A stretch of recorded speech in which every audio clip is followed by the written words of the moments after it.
आखिर क्यों लगता है खरमास और क्या है इसकी कहानी? सूर्यदेव की पौराणिक कथा। खरमास हर साल लगता है। इस दौरान सभी मांगलिक कार्यों को करने की मनाही होती है। क्या आपको पता है कि खरमास क्यों लगता है? इसके पीछे की वजह क्या है? तो आइए जानते हैं। खरमास हर साल में 2 बार लगता है। पहला खरमास जब सूर्यदेव धनु राशि में प्रवेश करते हैं और दूसरा जब सूर्यदेव मीन संक्रांति के समय लगता है। खरमास की अवधि कुल 1 माह की होती है। इस दौरान मांगलिक कार्य वर्जित होते हैं। कथाओं के अनुसार सूर्यदेव धरती के संचालन के लिए लगातार 7 घोड़ों के रथ पर सवार होकर पृथ्वी की परिक्रमा करते हैं। लेकिन खरमास के दौरान सूर्यदेव की गति धीमी हो जाती है।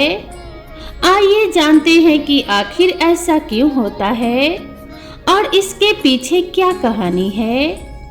चलिए जानते हैं खरमास की कहानी। खरमास से जुड़ी एक कथा का वर्णन मार्कंडेय पुराण में मिलता है। संस्कृत में खर का अर्थ गधा होता है। खरमास की कहानी गधे और सूर्यदेव से जुड़ी हुई है। कथा के अनुसार एक बार सूर्यदेव अपने 7 घोड़ों के रथ पर सवार होकर पूरे ब्रह्मांड की परिक्रमा कर रहे थे। लेकिन उनके घोड़ों को भी आराम की जरूरत होती है। वे भूख प्यास लगने से थक जाते हैं। इस तरह ब्रह्मांड की परिक्रमा के दौरान घोड़ों की दयनीय दशा देखकर सूर्यदेव को भी तरस आ गया और उन्होंने सोचा कि क्यों न इन्हें पानी पिला दिया जाए और थोड़ा आराम कर लिया जाए। लेकिन उन्हें एहसास हुआ कि रथ रुक गया तो सृष्टि का चक्र प्रभावित होगा। इसी दौरान उनकी नजर तालाब के किनारे चल रहे 2 खर पर पड़ी। सूर्यदेव ने सोचा कि क्यों न घोड़ों को विश्राम के लिए छोड़ दिया जाए और रथ में इन खड़ों यानी गधों को बांधकर परिक्रमा की जाए। सूर्यदेव ने ऐसा ही किया और गधों को रथ में बांध लिया। अब गधे घोड़ों का मुकाबला कैसे कर सकते हैं? वो पूरे खरमास में परिक्रमा तो लगाते रहे, लेकिन उनकी गति बहुत कम हो गई। रथ की गति कम होने के कारण ही सूर्यदेव का तेज भी कमजोर हो गया। यही कारण है कि खरमास के दौरान धरती पर सूर्यदेव का वो तेज प्रकट नहीं हो पाता जो बाकी महीनों में होता है।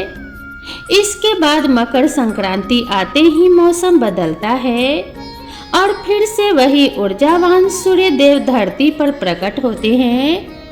इसका कारण यह है कि मकर संक्रांति के दिन ही सूर्यदेव ने उन खरों को वापस तालाब के किनारे छोड़ा था और अपने घोड़ों को वापस रथ में शामिल कर फिर से अपनी रफ्तार पकड़ी थी। इसका असर यह हुआ कि खर की धीमी गति के कारण सूर्यदेव की परिक्रमा की गति धीमी हो गई। किसी तरह 1 माह का चक्र पूरा हुआ। इस बीच धीमी गति से सूर्यदेव ने परिक्रमा का काम पूरा किया। तब तक घोड़ों ने आराम कर लिया था। हर 100 वर्ष में इसी तरह का चक्र चलता रहता है और इस बीच 1 माह का खरमास आता है। माना जाता है जिस महीने सूर्यदेव प्रभावित हुए उस महीने का खराब असर मनुष्य के जीवन पर भी पड़ेगा। नारायण का महीना है खरमास।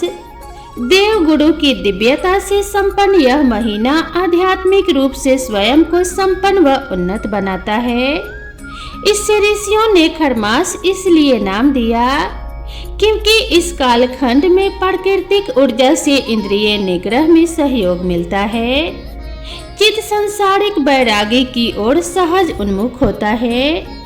इसी कारण यह महीना धैर्य, अहिंसा और भक्ति के लिए माना जाता है।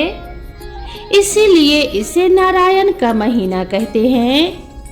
खरमास में तीर्थ यात्रा, कथा श्रवण, कीर्तन, भजन, जप तप का महत्व अत्यधिक होता है।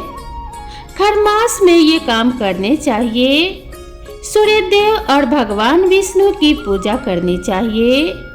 प्रतिदिन 3 बार श्री आदित्य हृदय स्तोत्र का पाठ करना चाहिए। श्री विष्णु सहस्त्र नाम का पाठ भी अवश्य करना चाहिए। गायत्री मंत्र का जप भी करना चाहिए।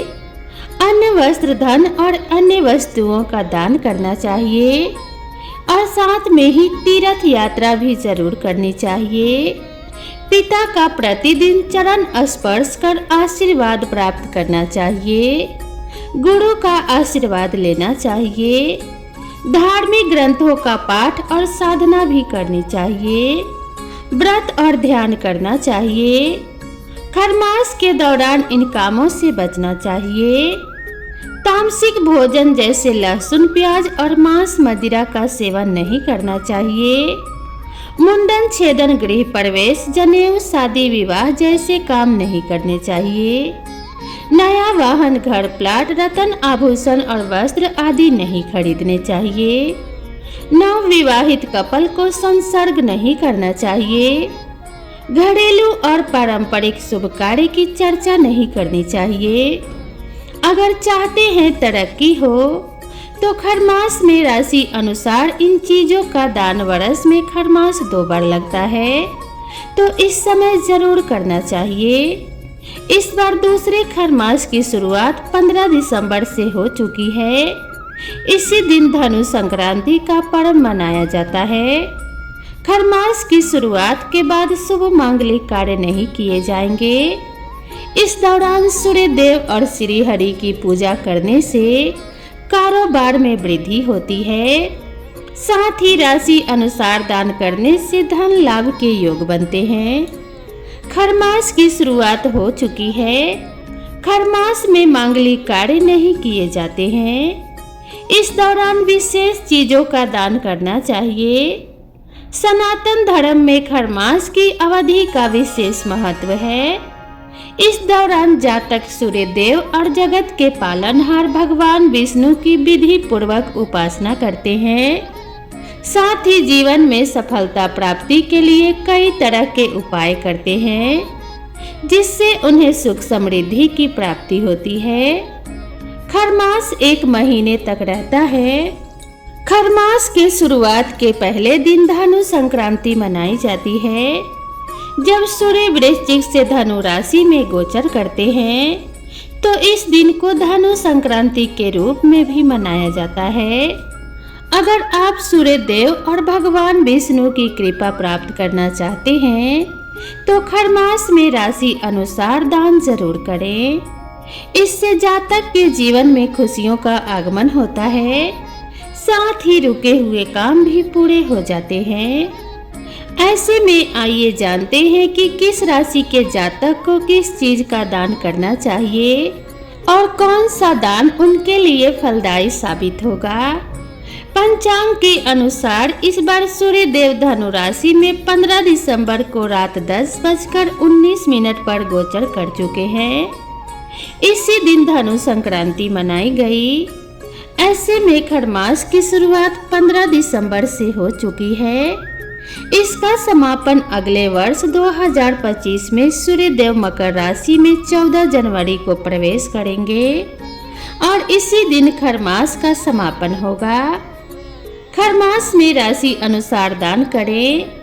नंबर 1 मेष राशि के जातक खरमास में लाल रंग की चीजों का दान करें।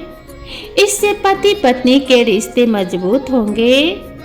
नंबर 2 वृषभ राशि के जातक खरमास में धन का दान करें। इससे आर्थिक तंगी दूर होगी। नंबर 3 मिथुन राशि के जातक खरमास में साबुत मूंग, हरी सब्जियां, हरी चूड़ियां और कच्चे पपीते का दान जरूर करें। इससे जातक को भगवान गणेश की कृपा मिलती है और कार्य बनने लगते हैं। नंबर 4 कर्क राशि के जातक खरमास में सफेद रंग के वस्त्र, गोभी, दही, पनीर और चावल का दान करें। इससे चंद्र दोष से छुटकारा मिलता है और जीवन में सुख शांति आती है। नंबर 5 सिंह राशि के जातक खरमास में गुड़, चिक्की, शहद, मूंगफली, राजमा आदि चीजों का दान करें। इससे उन्हें कारोबार में सफलता मिलती है।